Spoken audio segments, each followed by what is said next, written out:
सदा सस्वरूपं चिदानन्दकन्दं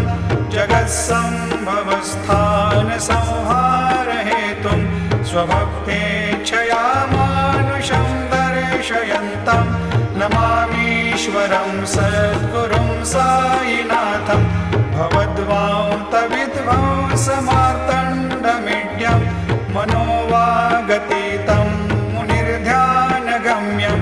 जगद्व्यापकं निर्मलं निर्गुणत्वां नमामीश्वरं सद्गुरुं साईनाथं भवाम्भोधिमग्नादितानां जनानां स्वपादाश्रितानां स्वभक्तिप्रियाणां समुद्धारणार्थं कलौ सम्भवन्तं नमामीश्वरं सद्गुरुं साईनाथं सदा निम्बवृक्षस्य